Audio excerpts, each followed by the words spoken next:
Welcome to the Practically Fertile podcast. I'm Adrienne Wee, Doctor of Acupuncture and Chinese Medicine, functional medicine practitioner, and functional nutritionist. I specialize in using an evidence-based method, blending principles of East Asian medicine and modern functional medicine to help women optimize fertility and get pregnant. I believe in a world where every woman who wants to be a mother becomes one. If you're tired of being told that you're infertile and you want to take the right steps to get pregnant naturally and quickly, this podcast is for you. So you've been doing everything 100%, eating the right foods, sleeping, working out just the right amount, and you're still getting that big fat negative every month. For some people, they have a way of shaking it off, be sad for a little while, and then they move on. But maybe initially you were like that too, but then every month it's the same thing, a negative pregnancy test, and you start to feel discouraged, defeated, and you're losing hope. Then the disappointment turns into depression and sadness and anger and fear.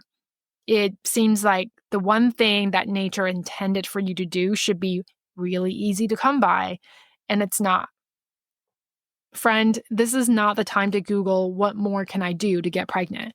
This is the time to work on something that's often neglected, and that's mindset. And why is mindset so important? Well, it drives your story, your decision-making, and ultimately it shapes the path that you take. If you're in a depressed or anxious state, then you're not able to make good decisions. Being in this state of mind makes you really negative and resentful and miserable. You make excuses and you lose hope. On the other hand, when you're happy, you're going to be in a better position to make better decisions, to want to take action to get results. And you're going to look at life from an entirely different perspective. Just think about it. The times when you were really happy, you were looking at the world through rose-colored lenses. To be clear, I'm definitely not saying that you have to be happy all the time. And I'm not saying that if you're sad, that you should just pretend that everything is fine and put on a smiley face. That's what I call toxic positivity. But if we don't have a way of getting ourselves out of the negative state of mind, then we're going to spiral further into this deep, dark abyss. Depression affects the HPA axis, the hypothalamus pituitary adrenal axis. It keeps the cortisol levels high. And we talked about cortisol a lot. That triggers a chain reaction for events like hormone disruption, menstrual cycle disruption, inflammation. Women with untreated depression have lower pregnancy rates, according to some studies. While getting on an antidepressant might be necessary and sometimes to get through a very difficult time in your life, I'm definitely not opposed to it. You also need to find other ways to cope. I've been through a lot of big fat negatives with my patients and the thousands of women I've come across on my podcast and online programs and social media. What I don't want to see is you losing hope and stop fighting for what you want. The sadness, anxiety, fear, and anguish trigger thoughts like, what's wrong with me? Am I ever going to get pregnant? Why is it so easy for others? And the worst thought of it all, why do I even bother? And right there, when you start thinking, that is when you stop trying and you stop fighting for what you want. And that's what I'm afraid of. So if getting something that you've always dreamed of, but you're having a hard time dealing with the big fat negatives every month, then I want to give you the tools to transport yourself out of the sad, depressed, fearful state of mind, shake it off, feel empowered, and keep fighting. Because it always seems impossible till it's done. You're going to look back at this when you're holding your baby in your arms and think, I'm so glad I never gave up. So I have this framework. I'm going to share it with you.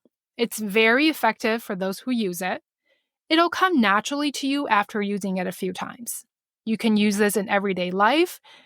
It's not meant to replace therapy. It's really a tool for you to use on a daily basis whenever you're experiencing disappointment. So let's go through the steps. First step is to embrace the disappointment and all of the emotions that come up. Just fully embrace it. Start by acknowledging all the emotions that come up. Don't hold back. A lot of times when we feel certain emotions, we have this other voice inside our heads going, "You shouldn't feel this way. You're being so negative. Why can't you just be happy?" So if it feels like an internal power struggle, it really is. We have two parts of the brain. One is the logical and one's the emotional. And this is a built-in survival mechanism to prevent us from hurting ourselves. Anyway, so when you have this internal struggle, it's a miserable feeling because you have these emotions and you want to fully express them because you should be able to. But then you're bogged down by this other part telling you that you should just be happy. So we can't just turn our emotions off like a switch. The people who can do that are simply sweeping it under a rug, and sooner or later it explodes. And what makes us human is we have emotions, so we can't deny ourselves the basic function as a human. But on the other hand, if we don't have a way of getting ourselves out of the emotion, that's when it really becomes a problem. That train of thought just keeps going and going and going, and pretty soon you're spiraling into a more and more depressive and negative state. So at some point, we had to put a stop to it and then switch our mind to a more positive state. What I want you to do is allow yourself a set time to dwell on it, to be sad, to cry, to vent, to think life sucks, this is not fair, what's wrong with me? It can be 30 minutes, it can be an hour, it could be the whole day. But I don't recommend longer than a day. I think an hour is probably best, but take the day if you need to. But know that there's an end to this and that tomorrow is another day and you are going to be one step closer to your goal. So after you let yourself have some time to embrace your emotions, the next thing I want you to think about is all the progress you've made. If you journal, write them down. If you just want to think about them in your head, then do that. I think journaling helps just because you can go back and see how much progress you've made. Why is this step important? Most people ignore the importance of it. If you don't congratulate yourself on the small wins, you're going to think that nothing is working, when in reality, something is working. And you need to acknowledge the slightest things. Maybe it's making through the whole week without a salad. Maybe your period was less painful. You didn't have to take any medication. Or it could be you and your husband had a major emotional breakthrough. Whatever it is, you have to celebrate the little wins. I do this a lot with my patients. They're disappointed, and after allowing them to feel the sadness, I will get out my notes and go over everything that has improved. You had more cervical mucus this month. You didn't get up to use the bathroom at night. You didn't have bloating. And then this person all of a sudden says, "You're right, I didn't think about all that." So take the time to think about all the progress you've made. If you're in my program, that's why we use the fertile cycle checklist, the unique fertility profile assessment regularly. It's getting feedback about your progress. Okay, next, step 3. You're going to stop the comparison-nitis. Comparing yourself to others will offer no value whatsoever to your journey. This is a huge trap. Comparing yourself to others brings on this comparison hangover. You feel tired, you feel down, you feel unmotivated. Because what's the point? Nothing you're doing is working. So this is probably really hard to do because we naturally want what we don't currently have, and it's painful when things work out for others but not for ourselves. You don't know this about me, but I went through a 3-month Facebook detox last year.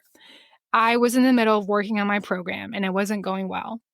I was overworked, stressed, and I felt at times it was the biggest mistake I've made. I follow all these people who are, or appearing to be, rocking it. They're super successful, they have everything I wanted, or at least on the surface they did. But at that time, I felt horrible about myself. I felt like I was the biggest loser, that I didn't have it all figured out. So I swore off Facebook and Instagram for 3 months and it changed my life. The difference is that I was hyper-focused on myself for 3 months and I worked hard on personal development so that I can be strong enough to handle those situations when I feel the comparison blues.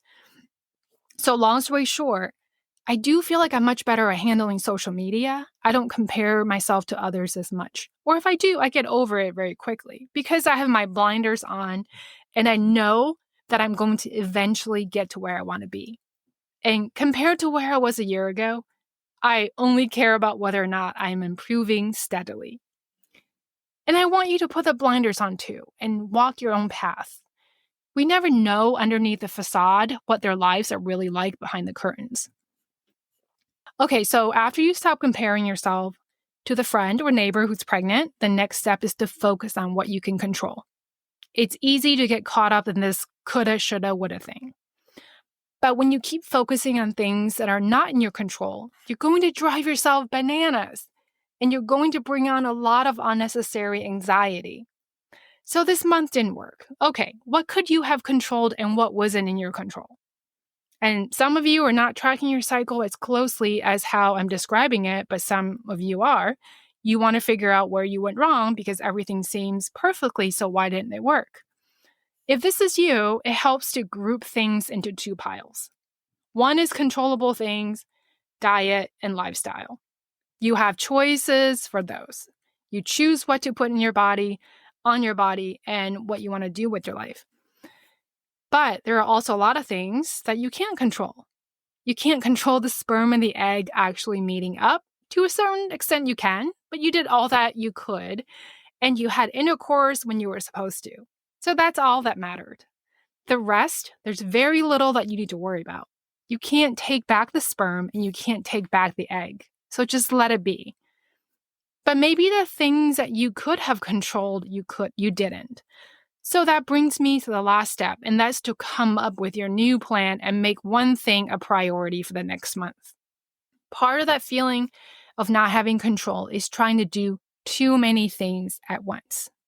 So take an inventory of what you could have done but didn't do and make that a priority this month. That is the last step.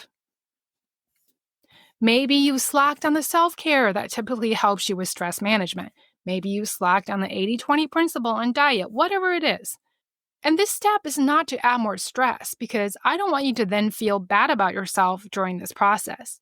The point is to figure out where you need improvement and then move on.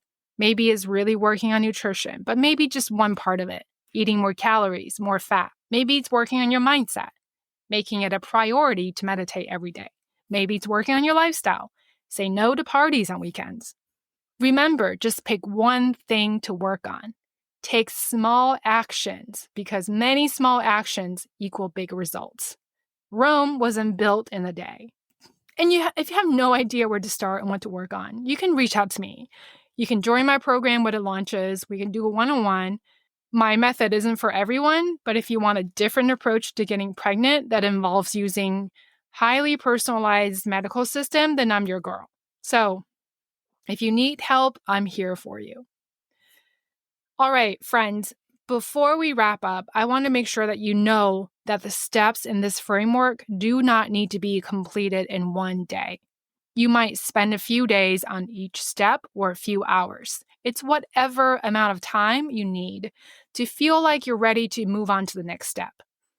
As with anything, the more you practice it, the quicker it'll become second nature to you. So to recap, when your heart sinks after the big fat negative, here are the 5 steps to help you rise above the negative emotions and take action. Step 1 is to fully embrace your emotion. Don't fight it. Let it all out and then let it all go after a certain set amount of time. Otherwise, you're going to keep spiraling. Step 2 is to acknowledge all the progress you've made. Don't skip the step because otherwise you're going to feel like nothing is working when something is working. Step 3 is to stop the comparisons to others and walk your own path. Step 4 is to focus on what you can control and let go of what you couldn't control. And then step 5 is to pick one thing to focus on in the upcoming month.